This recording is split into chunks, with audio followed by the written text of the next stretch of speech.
The Naval Treaty. Part 1. The July which immediately succeeded my marriage was made memorable by 3 cases of interest, in which I had the privilege of being associated with Sherlock Holmes and of studying his methods. I find them recorded in my notes under the headings of The Adventure of the Second Stain, The Adventure of the Naval Treaty, and The Adventure of the Tired Captain. The first of these, however, deals with interest of such importance and implicates so many of the first families in the kingdom that for many years it will be impossible to make it public. No case, however, in which Holmes was engaged has ever illustrated the value of his analytical methods so clearly or has impressed those who were associated with him so deeply. I still retain an almost verbatim report of the interview in which he demonstrated the true facts of the case to Monsieur de Buch of the Paris police, and Fritz von Waldbaum, the well-known specialist of Danzig, both of whom had wasted their energies upon what proved to be side issues. The new century will have come, however, before the story can be safely told. Meanwhile I pass on to the second on my list, which promised also at one time to be of national importance, and was marked by several incidents which give it a quite unique character. During my school days I had been intimately associated with a lad named Percy Phelps, who was of much the same age as myself, though he was 2 classes ahead of me.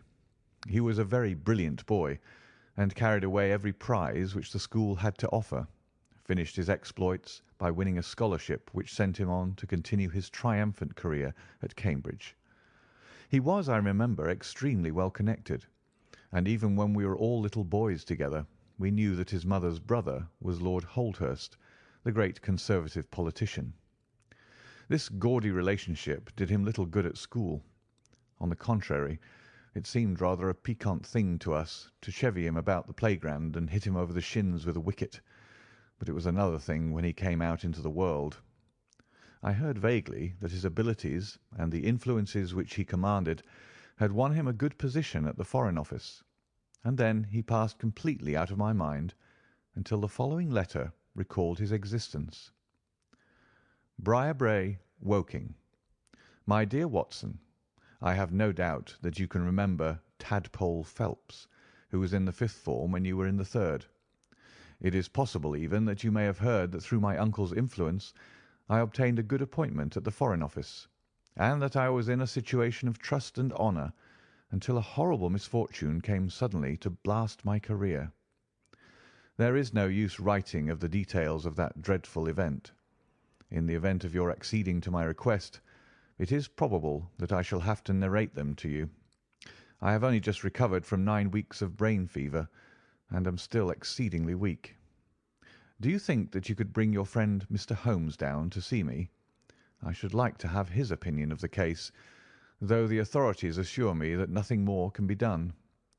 Do try to bring him down, and as soon as possible. Every minute seems an hour while I live in this state of horrible suspense. Assure him that if I have not asked his advice sooner, it was not because I did not appreciate his talents, but because I have been off my head ever since the blow fell. Now I am clear again, though I dare not think of it too much for fear of a relapse. I am still so weak that I have to write, as you see, by dictating. Do try to bring him. Your old schoolfellow, Percy Phelps. There was something that touched me as I read this letter, something pitiable in the reiterated appeals to bring Holmes. So moved was I that even had it been a difficult matter, I should have tried it. But of course I knew well that Holmes loved his art, so that he was ever as ready to bring his aid as his client could be to receive it. My wife agreed with me that not a moment should be lost in laying the matter before him, and so within an hour of breakfast time I found myself back once more in the old rooms in Baker Street. Holmes was seated at his side table, clad in his dressing gown, and working hard over a chemical investigation. A large curved retort was boiling furiously in the bluish flame of a Bunsen burner, and the distilled drops were condensing into a 2-litre measure. My friend hardly glanced up as I entered, and I, seeing that his investigation must be of importance, seated myself in an armchair and waited.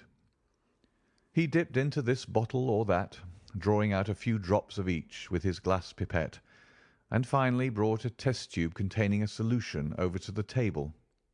In his right hand he held a slip of litmus paper. "You come at a crisis, Watson," said he.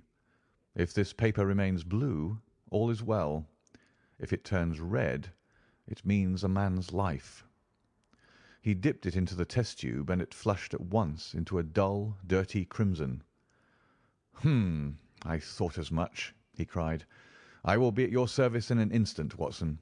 You will find tobacco in the Persian slipper." He turned to his desk and scribbled off several telegrams, which were handed over to the page boy.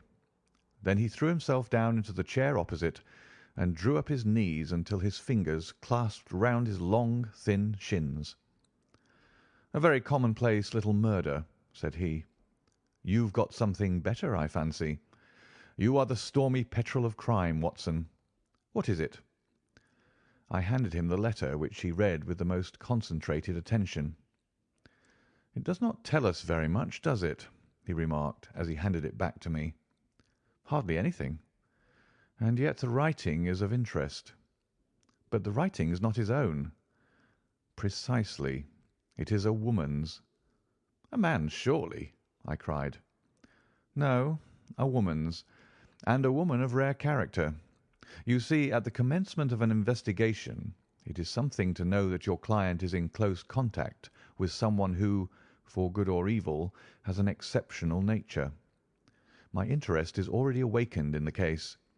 If you are ready, we will start at once for Woking, and see this diplomatist who is in such evil case, and the lady to whom he dictates his letter." We were fortunate enough to catch an early train at Waterloo, and in a little under an hour we found ourselves among the fir woods and the heather of Woking. Briarbrae proved to be a large, detached house standing in extensive grounds within a few minutes' walk of the station. On sending in our cards we were shown into an elegantly appointed drawing-room, where we were joined in a few minutes by a rather stout man, who received us with much hospitality. His age may have been nearer 40 than 30, but his cheeks were so ruddy and his eyes so merry that he still conveyed the impression of a plump and mischievous boy. "I am so glad that you've come," said he, shaking our hands with effusion. "Percy has been inquiring for you all morning. Ah, poor old chap! He clings to any straw. His father and his mother asked me to see you, for the mere mention of the subject is very painful to them." "We have no details yet," observed Holmes. "I perceive that you are not yourself a member of the family." Our acquaintance looked surprised, and then, glancing down, he began to laugh.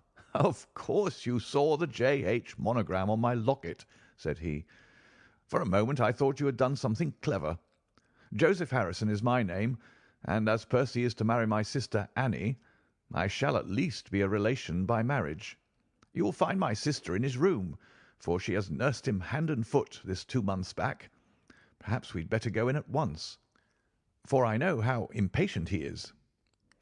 The chamber in which we were shown was on the same floor as the drawing-room. It was furnished partly as a sitting and partly as a bedroom, with flowers arranged daintily in every nook and corner. A young man, very pale and worn, was lying upon a sofa near the open window, through which came the rich scent of the garden and the balmy summer air. A woman was sitting beside him, who rose as we entered. "Shall I leave, Percy?" she asked. He clutched her hand to detain her. "How are you, Watson?" said he cordially. "I should never have known you under that moustache, and I dare say you would not be prepared to swear to me. This, I presume, is your celebrated friend, Mr. Sherlock Holmes." I introduced him in a few words, and we both sat down. The stout young man had left us, but his sister still remained with her hand in that of the invalid. She was a striking-looking woman, a little short and thick for symmetry, but with a beautiful olive complexion, large, dark Italian eyes, and a wealth of deep black hair. Her rich tints made the white face of her companion the more worn and haggard by the contrast. "I won't waste your time," said he, raising himself upon the sofa. "I'll plunge into the matter without further preamble. I was a happy and successful man, Mr. Holmes, and on the eve of being married, when a sudden and dreadful misfortune wrecked all my prospects in life. I was, as Watson may have told you, in the Foreign Office, and through the influences of my uncle, Lord Holdhurst, I rose rapidly to a responsible position. When my uncle became Foreign Minister in this administration, he gave me several missions of trust, and as I always brought them to a successful conclusion, he came at last to have the utmost confidence in my ability and tact. Nearly 10 weeks ago, to be more accurate, on the 23rd of May, he called me into his private room, and after complimenting me on the good work which I had done, he informed me that he had a new commission of trust for me to execute. "This," said he, taking a grey roll of paper from his bureau, "is the original of that secret treaty between England and Italy, of which, I regret to say, some rumours have already got into the public press.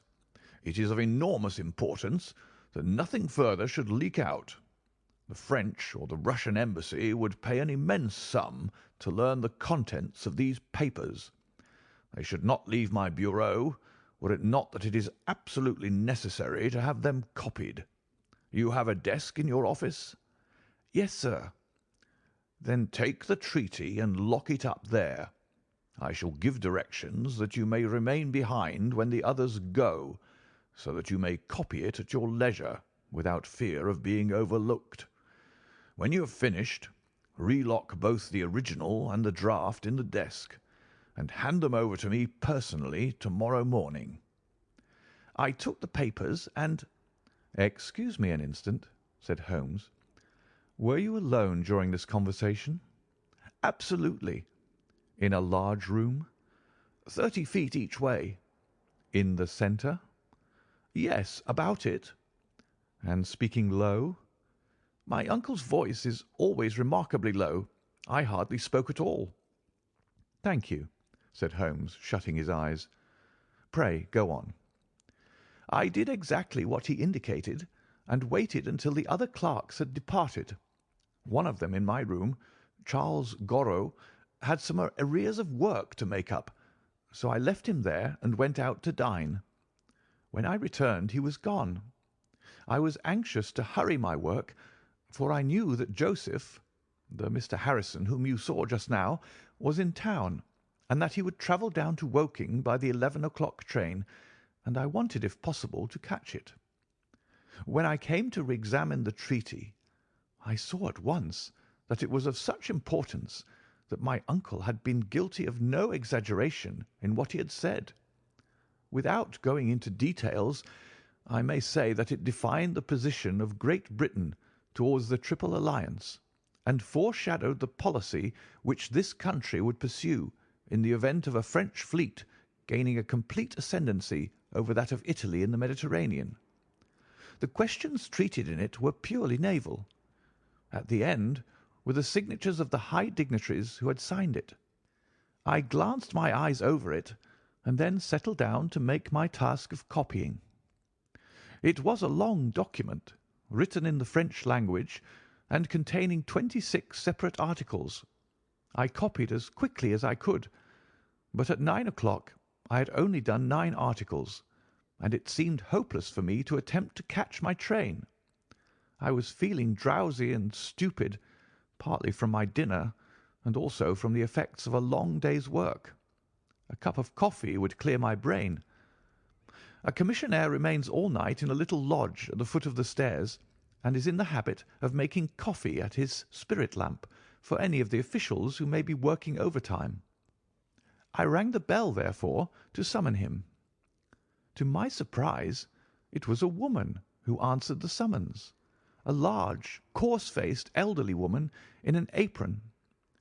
She explained that she was the commissionnaire's wife who did the charring, and I gave her the order for the coffee.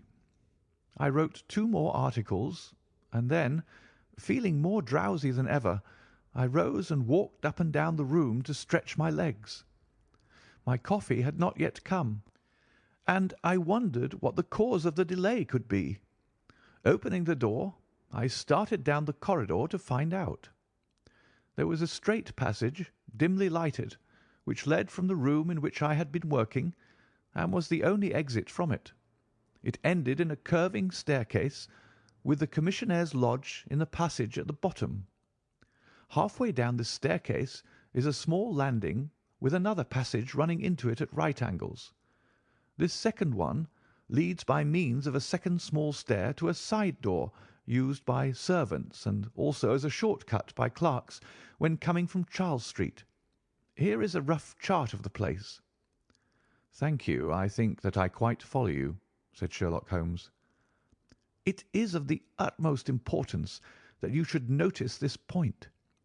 I went down the stairs and into the hall, where I found the commissionaire fast asleep in his box, with the kettle boiling furiously upon the spirit lamp. I took off the kettle and blew out the lamp, for the water was spurting over the floor. Then I put out my hand and was about to shake the man, who was still sleeping soundly, when a bell over his head rang loudly, and he woke with a start. "Mr. Phelps, sir," said he, looking at me in bewilderment. "I came down to see if my coffee was ready." "I was boiling the kettle when I fell asleep, sir." He looked at me, and then up at the still quivering bell with an ever-growing astonishment upon his face. "If you was here, sir, then who rang the bell?" he asked. "The bell!" I cried. "What bell is it?" "It's the bell of the room you were working in." A cold hand seemed to close round my heart. Someone, then, was in that room where my precious treaty lay upon the table. I ran frantically up the stair and along the passage. There was no one in the corridors, Mr. Holmes. There was no one in the room. All was exactly as I left it, save only that the papers which had been committed to my care had been taken from the desk on which they lay. The copy was there, and the original was gone. Holmes sat up in his chair and rubbed his hands. I could see that the problem was entirely to his heart. "Pray, what did you do then?" he murmured. "I recognized in an instant that the thief must have come up the stairs from the side door. Of course, I must have met him if he had come the other way." "You were satisfied that he could not have been concealed in the room all the time, or in the corridor which you have just described as dimly lighted?" "It is absolutely impossible. A rat could not conceal himself either in the room or the corridor.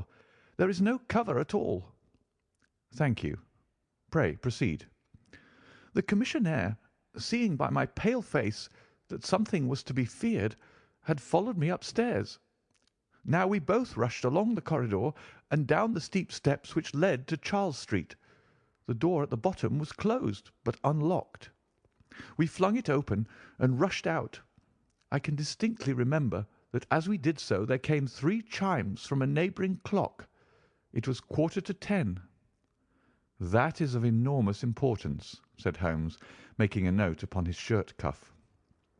"The night was very dark, and a thin, warm rain was falling. There was no one in Charles Street, but a great traffic was going on, as usual in Whitehall, at the extremity. We rushed along the pavement, bareheaded as we were, and at the far corner we found a policeman standing. "'A robbery has been committed,' I gasped. 'A document of immense value has been stolen from the Foreign Office. Has anyone passed this way?' "'I've been standing here for a quarter of an hour, sir,' said he. 'Only one person has passed during that time, a woman, tall and elderly, with a Paisley shawl.' "'Oh, that is only my wife,' cried the commissionaire. 'Has no one else passed?' "'No one.' "'Then it must be the other way that the thief took,' cried the fellow, tugging at my sleeve. But I was not satisfied, and the attempts which he made to draw me away increased my suspicions. "'Which way did the woman go?' I cried. "'I don't know, sir. I noticed her pass, but I had no special reason for watching her. She seemed to be in a hurry.' "'How long ago was it?' "'Oh, not very many minutes.' "'Within the last 5? Well, it could not be more than 5. You're only wasting your time, sir, and every minute now is of importance," cried the commissionaire. "Take my word for it, that my old woman has nothing to do with it, and come down to the other end of the street. Well, if you won't, I will." And with that he rushed off in the other direction. But I was after him in an instant and caught him by the sleeve. "Where do you live?" said I. 16 Ivy Lane, Brixton," he answered. "But don't let yourself be drawn away upon a false scent, Mr. Phelps. Come to the other end of the street, and let us see if we can hear of anything." Nothing was to be lost by following his advice. With the policeman we both hurried down, but only to find the street full of traffic, many people coming and going, but all only too eager to get to a place of safety upon so wet a night. There was no lounger who could tell us who had passed. Then we returned to the office and searched the stairs and the passage without result. The corridor which led to the room was laid down with a kind of creamy linoleum, which shows an impression very easily. We examined it very carefully, but found no outline of any footmark. Had it been raining all evening? Since about 7. How is it, then, that the woman who came into the room about 9 left no traces with her muddy boots? I am glad you raised that point. It occurred to me at the time. The charwomen are in the habit of taking off their boots at the commissionnaire's office and putting on list slippers. That is very clear. There were no marks, then, though the night was a wet one. The chain of events is certainly one of extraordinary interest. What did you do next? We examined the room also. There is no possibility of a secret door, and the windows are quite 30 feet from the ground. Both of them were fastened on the inside. The carpet prevents any possibility of a trapdoor, and the ceiling is of the ordinary whitewashed kind. I will pledge my life that whoever stole my papers could only have come through the door. How about the fireplace? They use none. There is a stove. The bell rope hangs from the wire just to the right of my desk. Whoever rang it must have come right up to the desk to do it.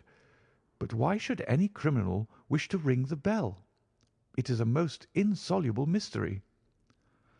Certainly the incident was unusual. What were your next steps? You examined the room, I presume, to see if the intruder had left any traces, any cigar end, or dropped glove, or hairpin, or other trifle. There was nothing of the sort. No smell? Well, we never thought of that. Ah, a scent of tobacco would have been worth a great deal to us in such an investigation. I never smoke myself, so I think I should have observed if there had been any smell of tobacco. There was absolutely no clue of any kind. The only tangible fact was that the commissionnaire's wife, Mrs. Tangey was the name, had hurried out of the place. He could give no explanation, save that it was about the time when the woman always went home. The policeman and I agreed that our best plan would be to seize the woman before she could get rid of the papers, presuming that she had them. The alarm had reached Scotland Yard by this time, and Mr. Forbes, the detective, came round at once and took up the case with a great deal of energy. We hired a hansom, and in half an hour we were at the address which had been given to us. A young woman opened the door, who proved to be Mrs. Tangey's eldest daughter. Her mother had not come back yet, and we were shown into the front room to wait. About 10 minutes later a knock came at the door, and here we made the one serious mistake for which I blame myself. Instead of opening the door ourselves, we allowed the girl to do so. We heard her say, "Mother, there are 2 men in the house waiting to see you," and an instant afterwards we heard the patter of feet rushing down the passage. Forbes flung open the door, and we both ran into the back room or kitchen, but the woman had got there before us. She stared at us with defiant eyes, and then, suddenly, recognizing me, an expression of absolute astonishment came over her face. "Why, if it isn't Mr. Phelps of the office!" she cried. "Come, come, who did you think we were when you ran away from us?" asked my companion. "I thought you were the brokers," said she. We have had some trouble with a tradesman." "That's not quite good enough," answered Forbes. "We have reason to believe that you have taken a paper of importance from the Foreign Office, and that you ran in here to dispose of it. You must come back with us to Scotland Yard to be searched." It was in vain that she protested and resisted. A four-wheeler was brought, and we all three drove back in it. We had first made an examination of the kitchen, and especially of the kitchen fire, to see whether she might have made away with the papers during the instant that she was alone. There were no signs, however, of any ashes or scraps. When we reached Scotland Yard, she was handed over at once to the female searcher. I waited in an agony of suspense until she came back with her report.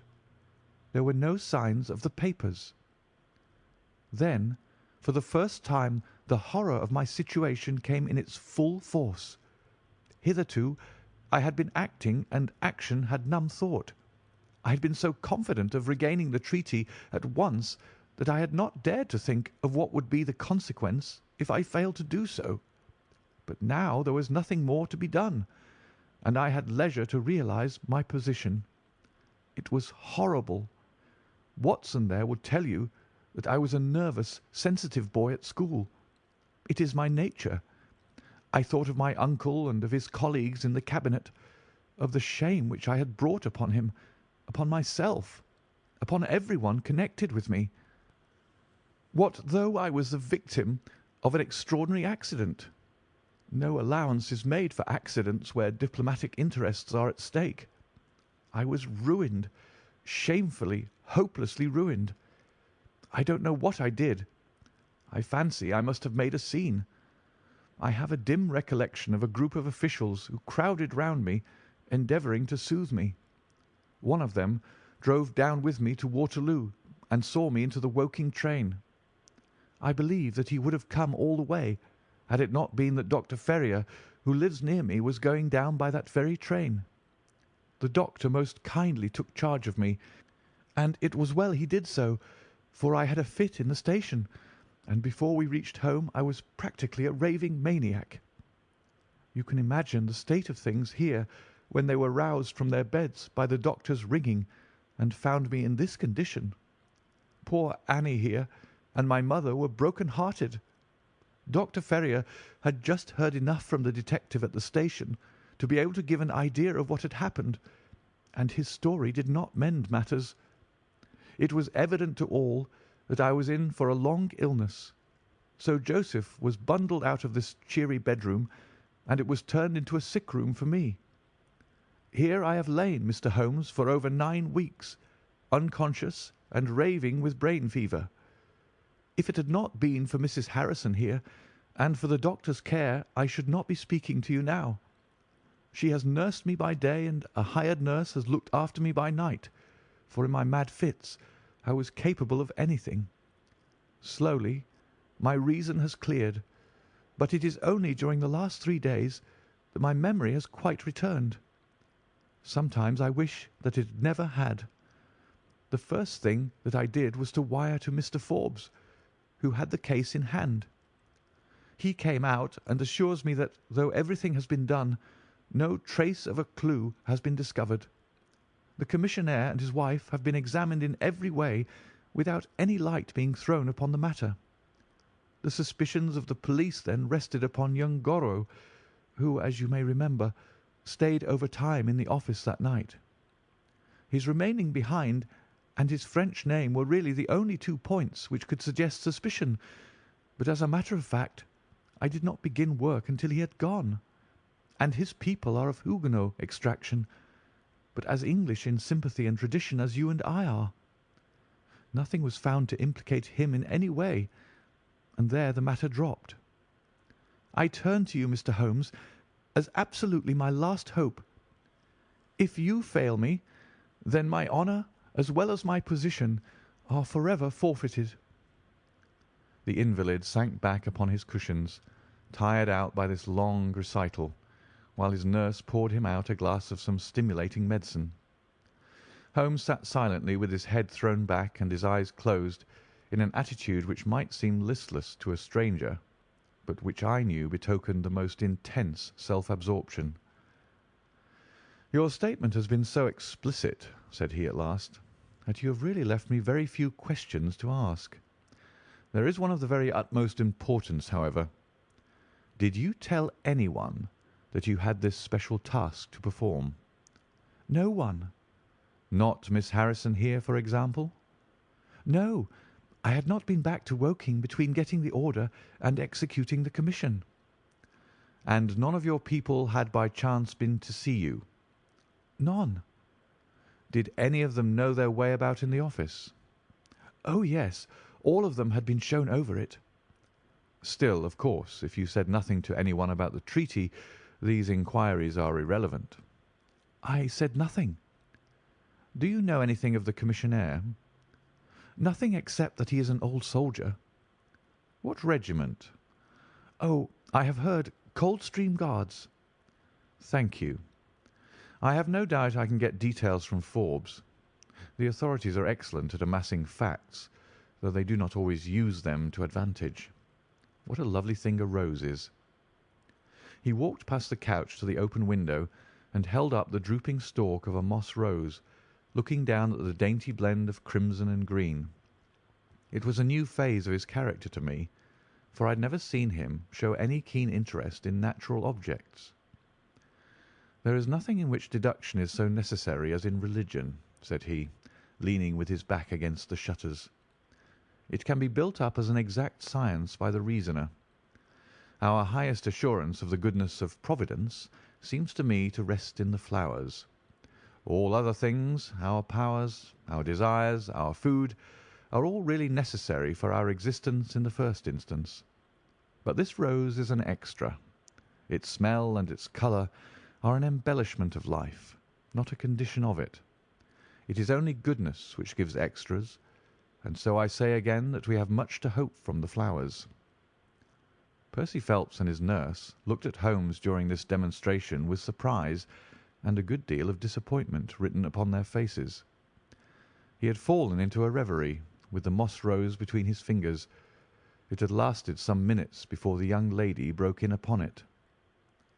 "Do you see any prospect of solving this mystery, Mr. Holmes?" she asked with a touch of asperity in her voice. "Oh, the mystery," he answered, coming back with a start to the realities of life. "Well, it would be absurd to deny that the case is a very abstruse and complicated one, but I can promise you that I will look into the matter and let you know any points which may strike me."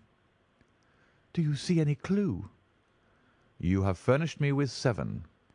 But of course I must test them before I can pronounce upon their value." "You suspect someone?" "I suspect myself." "What?" "Of coming to conclusions too rapidly." "Then go to London and test your conclusions." "Your advice is very excellent, Miss Harrison," said Holmes, rising. "I think, Watson, we cannot do better. Do not allow yourself to indulge in false hopes, Mr. Phelps. The affair is a very tangled one." "I shall be in a fever until I see you again," cried the diplomatist. "Well, I'll come out by the same train to-morrow, though it's more than likely that my report will be a negative one." "God bless you for promising to come," cried our client. "It gives me fresh life to know that something is being done. By the way, I have had a letter from Lord Holdhurst." "Ha! What did he say?" "He was cold, but not harsh. I dare say my severe illness prevented him from being that. He repeated that the matter was of the utmost importance, and added that no steps would be taken about my future, by which he means, of course, my dismissal, until my health was restored and I had an opportunity of repairing my misfortune." "Well, that was reasonable and considerate," said Holmes. "Come, Watson, for we have a good day's work before us in town." Mr. Joseph Harrison drove us down to the station, and we were soon whirling up in a Portsmouth train. Holmes was sunk in profound thought, and hardly opened his mouth until we had passed Clapham Junction. "It's a very cheery thing to come into London by any of these lines which run high and allow you to look down upon the houses like this." I thought he was joking, for the view was sordid enough, but he soon explained himself. Look at those big, isolated clumps of building rising up above the slates like brick islands in a lead-coloured sea. The board schools? Lighthouses, my boy, beacons of the future, capsules with hundreds of bright little seeds in each, out of which will spring the wise, better England of the future. I suppose that man Phelps does not drink? I should not think so. Nor should I, but we are bound to take every possibility into account. The poor devil has certainly got himself into very deep water, and it's a question whether we shall ever be able to get him ashore. What did you think of Miss Harrison? A girl of strong character. Yes, but she is a good sort, or I'm mistaken. She and her brother are the only children of an ironmaster somewhere up Northumberland way. He got engaged to her when travelling last winter, and she came down to be introduced to his people with her brother as escort. Then came the smash, and she stayed on to nurse her lover, while brother Joseph, finding himself pretty snug, stayed on too. I've been making a few independent inquiries, you see, but today must be a day of inquiries. My practice, I began. Oh, if you find your own cases more interesting than mine, said Holmes with some asperity. I was going to say that my practice could get along very well for a day or two, since it is the slackest time in the year. Excellent, said he, recovering his good humour. Then we'll look into this matter together. I think that we should begin by seeing Forbes. He can probably tell us all the details we want until we know from what side the case is to be approached. You said you had a clue? Well, we have several, but we can only test their value by further inquiry. The most difficult crime to track is the one which is purposeless. Now, this is not purposeless. Who is it who profits by it? There is the French ambassador, there is the Russian, there is whoever might sell it to either of these, and there is Lord Holdhurst. Lord Holdhurst? Well, it is just conceivable that a statesman might find himself in a position where he was not sorry to have such a document accidentally destroyed. Not a statesman with the honourable record of Lord Holdhurst. It is a possibility, and we cannot afford to disregard it. We shall see the noble lord to-day, and find out if he can tell us anything. Meanwhile, I have already set inquiries on foot. Already? Yes, I sent wires from Woking Station to every evening paper in London. This advertisement will appear in each of them. He handed over a sheet torn from a notebook. On it was scribbled in pencil, £10 reward, the number of the cab which dropped a fare at or about the door of the Foreign Office in Charles Street at 9:45 in the evening of May 23rd. Apply 221B, Baker Street. You are confident that the thief came in a cab? If not, there is no harm done. But if Mr. Phelps is correct in stating that there is no hiding place, either in the room or the corridors, then the person must have come from outside. If he came from outside on so wet a night, and yet left no trace of damp upon the linoleum, which was examined within a few minutes of his passing, then it is exceeding probable that he came in a cab. Yes, I think that we may safely deduce a cab. It sounds plausible. That is one of the clues of which I spoke. It may lead us to something. And then, of course, there is the bell, which is the most distinctive feature of the case. Why should the bell ring? Was it the thief who did it out of bravado? Or was it someone who was with the thief who did it in order to prevent the crime? Or was it an accident? Or was it— He sank back into the state of intense and silent thought from which he had emerged, but it seemed to me, accustomed as I was to his every mood, that some new possibility had dawned suddenly upon him. End of Part 1 of the Naval Treaty.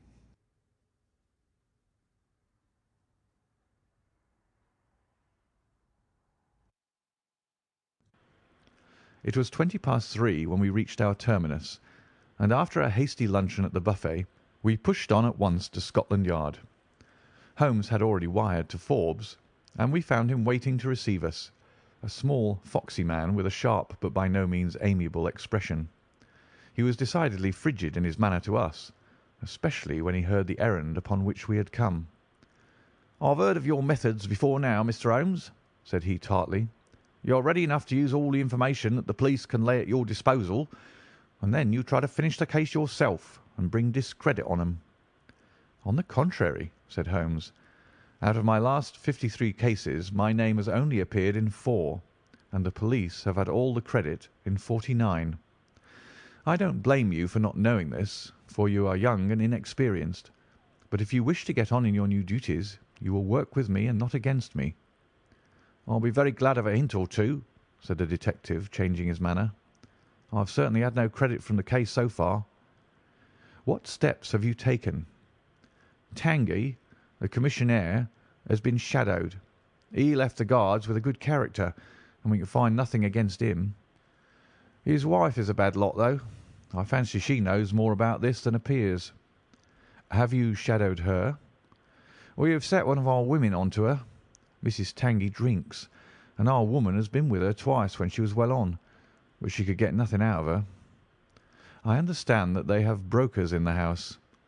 "Yes, but they were paid off." "Where did the money come from?" "That was all right. His pension was due. They have not shown any sign of being in funds." "What explanation did she give of having answered the bell when Mr. Phelps rang for the coffee?" "She said that her husband was very tired and she wished to relieve him." "Well, certainly that would agree with his being found a little later asleep in his chair. There is nothing against them, then, but the woman's character. Did you ask her why she hurried away that night? Her haste attracted the attention of the police constable." "She was later than usual and wanted to get home." "Did you point out to her that you and Mr. Phelps, who started at least 20 minutes after her, got home before her?" "She explains that by the difference between a bus and a hansom." "Did she make it clear why, on reaching her house, she ran into the back kitchen?" "Because she had the money there with which to pay off the brokers." "She has at least an answer for everything. Did you ask her whether in leaving she met anyone or saw anyone loitering about Charles Street?" "She saw no one but the constable." "Well, you seem to have cross-examined her pretty thoroughly. What else have you done?" "The clerk, Gorrow, has been shadowed all these 9 weeks, but without result. We can show nothing against him." "Anything else?" "Well, we have nothing else to go upon. No evidence of any kind." "Have you formed a theory about how that bell rang?" "Well, I must confess that it beats me. It was a cool hand, whoever it was, to go and give the alarm like that." "Yes, it was a queer thing to do. Many thanks to you for what you've told me. If I can put the man into your hands, you shall hear from me. Come along, Watson." "Where are we going to now?" I asked as we left the office. "We are now going to interview Lord Holdhurst, the Cabinet Minister and future Premier of England." We were fortunate in finding that Lord Holdhurst was still in his chambers in Downing Street, and on Holmes sending in his card we were instantly shown up. The statesman received us with that old-fashioned courtesy for which he is remarkable, and seated us on the 2 luxuriant loungers on either side of the fireplace. Standing on the rug between us, with his slight, tall figure, his sharp features, thoughtful face, and curling hair prematurely tinged with grey, he seemed to represent that not too common type, a nobleman who is in truth noble. "Your name is very familiar to me, Mr. Holmes," said he, smiling, "and of course I cannot pretend to be ignorant of the object of your visit. There has only been one occurrence in these offices which could call for your attention. In whose interest are you acting, may I ask?" "In that of Mr. Percy Phelps," answered Holmes. "Ah, my unfortunate nephew. You can understand that our kinship makes it the more impossible for me to screen him in any way. I fear that the incident must have a very prejudicial effect upon his career." "But if the document is found?" "Ah, that of course would be different. I had 1 or 2 questions which I wish to ask you, Lord Holdhurst." "I shall be happy to give you any information in my power." "Was it in this room that you gave your instructions as to the copying of the document?"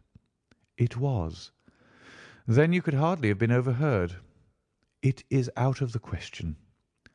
Did you ever mention to anyone that it was your intention to give anyone the treaty to be copied? Never. You are certain of that? Absolutely.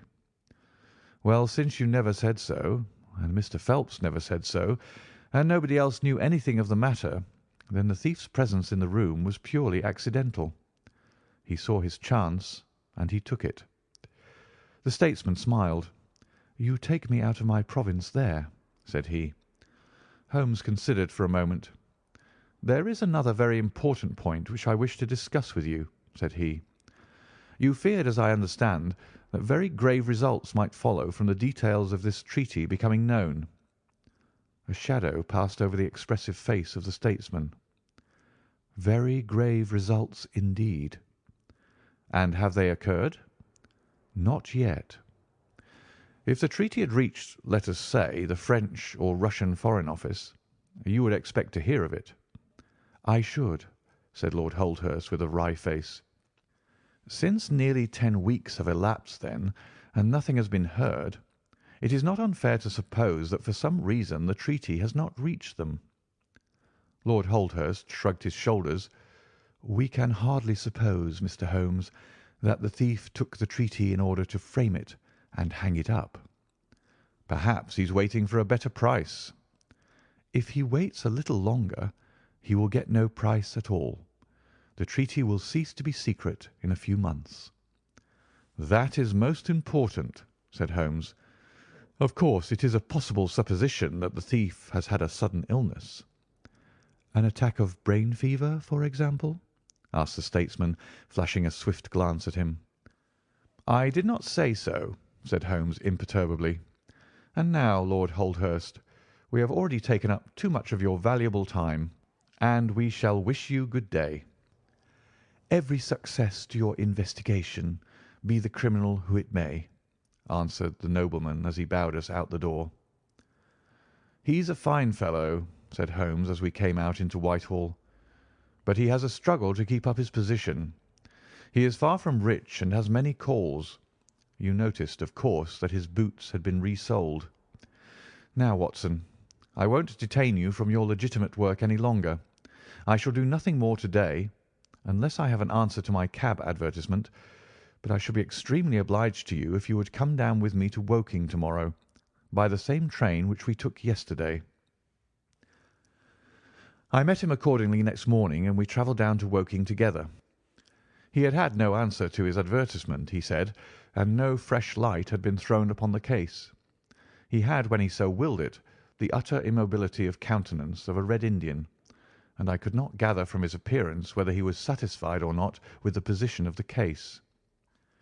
His conversation, I remember, was about the Bertillon system of measurements, and he expressed his enthusiastic admiration of the French savant. We found our client still under the charge of his devoted nurse, but looking considerably better than before. He rose from the sofa and greeted us without difficulty when we entered. "Any news?" he asked eagerly. "My report, as I expected, is a negative one," said Holmes. "I have seen Forbes, and I have seen your uncle, and I have set 1 or 2 trains of inquiry upon foot which may lead to something." "You have not lost heart, then?" "By no means." "God bless you for saying that," cried Miss Harrison. "If we keep our courage and our patience, the truth must come out." "We have more to tell you than you have for us," said Phelps, reseating himself upon the couch. "I hoped you might have something." "Yes, we have had an adventure during the night, and one which might have proved to be a serious one." His expression grew very grave as he spoke, and a look of something akin to fear sprang up in his eyes. "Do you know," said he, "that I begin to believe that I am the unconscious centre of some monstrous conspiracy, and that my life is aimed at as well as my honour." "Ah!" cried Holmes. "It sounds incredible, for I have not, as far as I know, an enemy in the world, yet from last night's experience I can come to no other conclusion." "Pray let me hear it." "You must know that last night was the very first night that I have ever slept without a nurse in the room. I was so much better that I thought I could dispense with one. I had a night light burning, however. Well, About 2 in the morning I had sunk into a light sleep when I was suddenly aroused by a slight noise. It was like the sound which a mouse makes when it is gnawing a plank, and I lay listening to it for some time under the impression that it must come from that cause. Then it grew louder, and suddenly there came from the window a sharp metallic snick. I sat up in amazement. There could be no doubt what the sounds were now. The first ones had been caused by someone forcing an instrument through the slit between the sashes, and the second by the catch being pressed back. There was a pause then for about 10 minutes, as if the person were waiting to see whether the noise had awakened me. Then I heard a gentle creaking as the window was very slowly opened. I could stand it no longer, for my nerves are not what they used to be. I sprang out of bed and flung open the shutters. A man was crouching at the window. I could see little of him, for he was gone like a flash. He was wrapped in some sort of cloak which came across the lower part of his face. One thing only I am sure of, and that is he had some weapon in his hand. It looked to me like a long knife. I distinctly saw the gleam of it as he turned to run. "This is most interesting," said Holmes. "Pray, what did you do then?" "I should have followed him through the open window if I had been stronger. As it was, I rang the bell and roused the house. It took me some little time, for the bell rings in the kitchen, and the servants are all asleep upstairs. I shouted, however, and that brought Joseph down, and he roused the others. Joseph and the groom found marks on the bed outside the window, but the weather has been so dry lately that they found it hopeless to follow the trail across the grass. There's a place, however, on the wooden fence which skirts the road which shows signs, they tell me, as if someone had got over and had snapped the top of the rail in doing so. I have said nothing to the local police yet, for I thought I had best have your opinion first." This tale of our client's appeared to have an extraordinary effect upon Sherlock Holmes. He rose from his chair and paced about the room in uncontrollable excitement. "Misfortunes never come single," said Phelps, smiling, though it was evident that his adventure had somewhat shaken him. "You have certainly had your share," said Holmes. "Do you think you could walk round the house with me?" "Oh, yes. I should like a little sunshine. Joseph will come too." "And I also," said Miss Harrison. "I am afraid not," said Holmes, shaking his head. "I think I must ask you to remain sitting exactly where you are." The young lady resumed her seat with an air of displeasure. Her brother, however, had joined us, and we set off all four together. We passed round the lawn to the outside of the young diplomatist's window. There were, as he had said, marks upon the bed, but they were hopelessly blurred and vague. Holmes stooped over them for an instant, and then rose, shrugging his shoulders.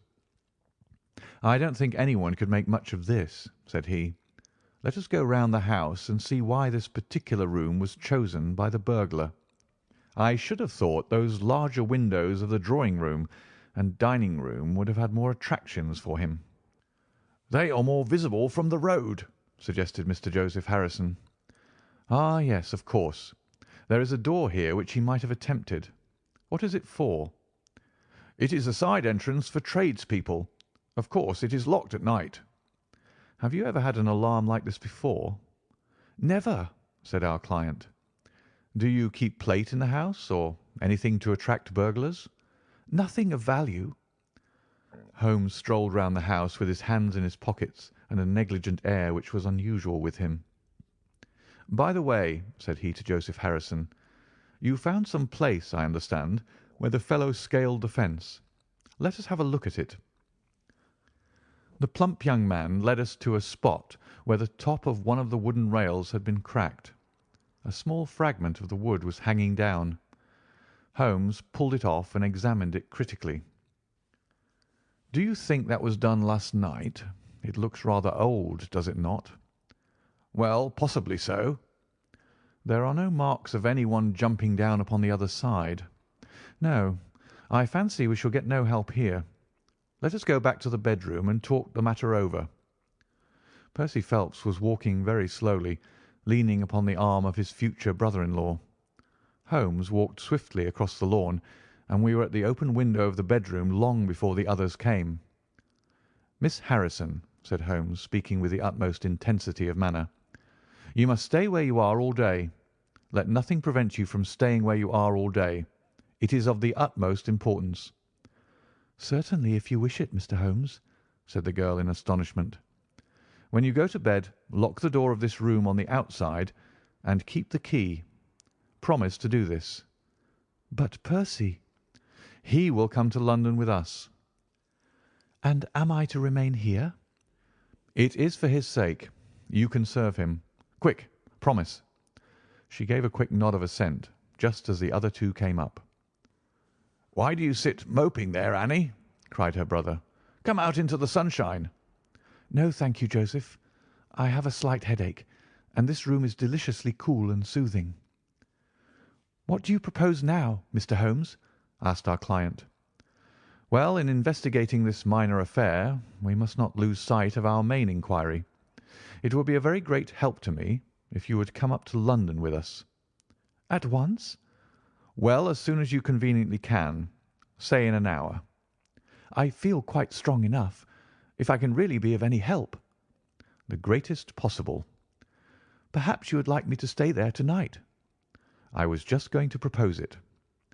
"Then, if my friend of the night comes to revisit me, he will find the bird flown. We are all in your hands, Mr. Holmes, and you must tell us exactly what you would like done. Perhaps you would prefer that Joseph came with us so as to look after me." "Oh, no. My friend Watson is a medical man, you know, and he'll look after you. We'll have our lunch here, if you will permit us, and then we shall all three set off for town together." It was arranged as he suggested, though Miss Harrison excused herself from leaving the bedroom in accordance with Holmes's suggestion. What the object of my friend's manoeuvres was I could not conceive, unless it were to keep the lady away from Phelps, who, rejoiced by his returning health and by the prospect of action, lunched with us in the dining-room. Holmes had a still more startling surprise for us, however, for after accompanying us down to the station and seeing us into our carriage, he calmly announced that he had no intention of leaving Woking. "There are one or two small points which I should desire to clear up before I go," said he. "Your absence, Mr. Phelps, will in some ways rather assist me. Watson, when you reach London, you would oblige me by driving at once to Baker Street with our friend here, and remaining with him until I see you again. It is fortunate that you are old schoolfellows, as you must have much to talk over. Mr. Phelps can have the spare bedroom to-night, and I will be with you in time for breakfast, for there is a train which will take me into Waterloo at 8. "But how about our investigation in London?" asked Phelps ruefully. "We can do that to-morrow. I think that just at present I can be of more immediate use here." "You might tell them at Briarbrae that I hope to be back to-morrow night," cried Phelps as we began to move from the platform. "I hardly expect to go back to Briarbrae," answered Holmes, and waved his hand to us cheerily as we shot out from the station. Phelps and I talked it over on our journey, but neither of us could devise a satisfactory reason for this new development. "I suppose he wants to find out some clue as to the burglary last night, if a burglar it was. For myself, I don't believe it was an ordinary thief." "What is your own idea, then?" "Upon my word, you may put it down to my weak nerves or not, but I believe there is some deep political intrigue going on around me, and that for some reason that passes my understanding, my life is aimed at by the conspirators. It sounds high-flown and absurd, but consider the facts. Why should a thief try to break in at a bedroom window where there could be no hope of any plunder? And why should he come with a long knife in his hand?"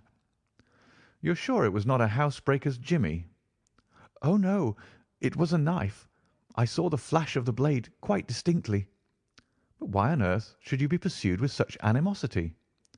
"Ah, that is the question." "Well, if Holmes takes the same view, that would account for his action, would it not? Presuming that your theory is correct, if he can lay his hands upon the man who threatened you last night, he will have gone a long way toward finding who took the Naval Treaty. It is absurd to suppose that you have two enemies, one of whom robs you while the other threatens your life." "But Holmes said that he was not going to Briarbrae." "I have known him for some time," said I, "but I never know him to do anything yet without a very good reason." And with that our conversation drifted off on to other topics. But it was a weary day for me. Phelps was still weak after his long illness, and his misfortune made him querulous and nervous. In vain I endeavoured to interest him in Afghanistan, in India, in social questions, in anything which might take his mind out of the groove. He would always come back to his lost treaty, wondering, guessing, speculating as to what Holmes was doing, what steps Lord Holdhurst was taking, what news we should have in the morning. As the evening wore on, his excitement became quite painful. "You have implicit faith in Holmes?" he asked. "I have seen him do some remarkable things." "But he never brought light into anything quite so dark as this." "Oh, yes, I have known him solve questions which presented fewer clues than yours." "But not where such large interests are at stake." "I don't know that. To my certain knowledge he has acted on behalf of 3 of the reigning houses of Europe in very vital matters." "But you know him well, Watson. He is such an inscrutable fellow that I never quite know what to make of him. Do you think he is hopeful? Do you think he expects to make a success of it?" "He has said nothing." "That is a bad sign." "On the contrary, I have noticed that when he is off the trail he generally says so. It is when he is on a scent and is not quite absolutely sure yet that it is the right one that he is most taciturn. Now, my dear fellow, we can't help matters by making ourselves nervous about them, so let me implore you to go to bed and so be fresh for whatever may await us tomorrow." I was able at last to persuade my companion to take my advice, though I knew from his excited manner that there was not much hope of sleep for him. Indeed, his mood was infectious, for I lay tossing half the night myself, brooding over this strange problem and inventing 100 theories, each of which was more impossible than the last. Why had Holmes remained at Woking? Why had he asked Miss Harrison to remain in the sick room all day? Why had he been so careful not to inform the people at Briarbrae that he intended to remain near them? I cudgelled my brains until I fell asleep in the endeavour to find some explanation which would cover all these facts. It was 7 o'clock when I awoke, and I set off at once for Phelps's room, to find him haggard and spent after a sleepless night. His first question was whether Holmes had arrived yet. "He'll be here when he promised," said I, "and not an instant sooner or later." And my words were true, for shortly after 8 a hansom dashed up to the door and our friend got out of it. Standing in the window we saw that his left hand was swathed in a bandage and that his face was very grim and pale. He entered the house, but it was some little time before he came upstairs. "He looks like a beaten man," cried Phelps. I was forced to confess that he was right. "After all," said I, "the clue of the matter lies probably here in town." Phelps gave a groan. "I don't know how it is," said he, "but I had hoped for so much from his return. But surely his hand was not tied up like that yesterday. What can be the matter?" "You are not wounded, Holmes?" I asked as my friend entered the room. "Tut, it is only a scratch through my own clumsiness," he answered, nodding his good mornings to us. "This case of yours, Mr. Phelps, is certainly one of the darkest which I have ever investigated." "I feared that you would find it beyond you." "It has been a most remarkable experience." "That bandage tells of adventures," said I. "Won't you tell us what has happened?" "After breakfast, my dear Watson. Remember that I have breathed 30 miles of Surrey air this morning. I suppose that there has been no answer from my cabman advertisement. Well, well, we cannot expect to score every time."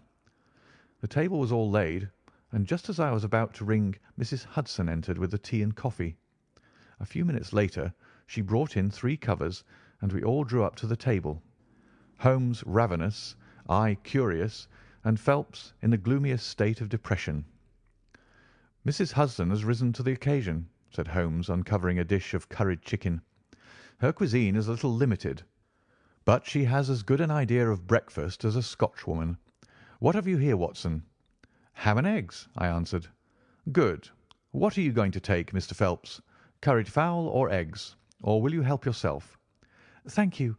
I can eat nothing," said Phelps. "Oh, come, try the dish before you." "Thank you. I would really rather not."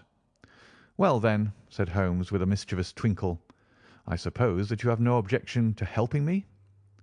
Phelps raised the cover, and as he did so he uttered a scream, and sat there staring with a face as white as the plate upon which he looked.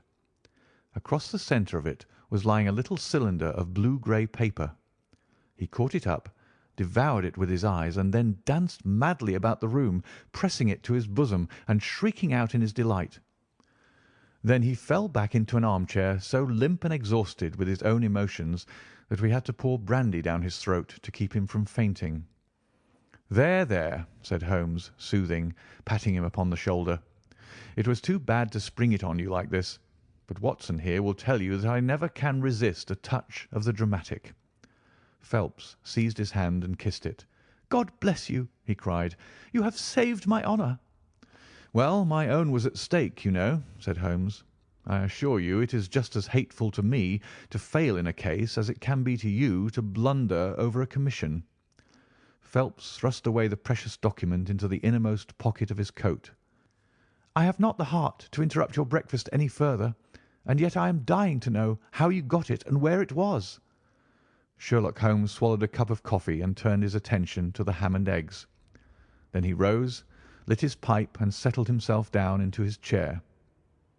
"I'll tell you what I did first, and how I came to do it afterwards," said he. "After leaving you at the station, I went for a charming walk through some admirable Surrey scenery to a pretty little village called Ripley, where I had my tea at an inn, and took the precaution of filling my flask and of putting a paper of sandwiches in my pocket.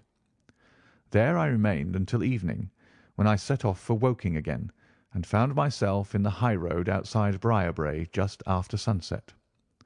Well, I waited until the road was clear. It is never a very frequent one at any time, I fancy, and then I clambered over the fence into the grounds." "Surely the gate was open?" ejaculated Phelps. "Yes, but I have a peculiar taste in these matters. I chose the place where the 3 fir trees stand, and behind their screen I got over without the least chance of anyone in the house being able to see me. I crouched down among the bushes on the other side, and crawled from one to the other, witness the disreputable state of my trouser knees, until I had reached the clump of rhododendrons just opposite to your bedroom window. There I squatted down and awaited developments. The blind was not down in your room, and I could see Miss Harrison sitting there, reading by the table. It was 10:15 when she closed her book, fastened the shutters, and retired. I heard her shut the door, and felt quite sure that she had turned the key in the lock." "The key!" ejaculated Phelps. "Yes, I had given Miss Harrison instructions to lock the door on the outside and take the key with her when she went to bed. She carried out every one of my injunctions to the letter, and certainly without her cooperation you would not have that paper in your coat pocket. She departed then, and the lights went out, and I was left squatting in the rhododendron bush. The night was fine, but still it was a very weary vigil. Of course it has the sort of excitement about it that the sportsman feels when he lies beside the watercourse and waits for the big game.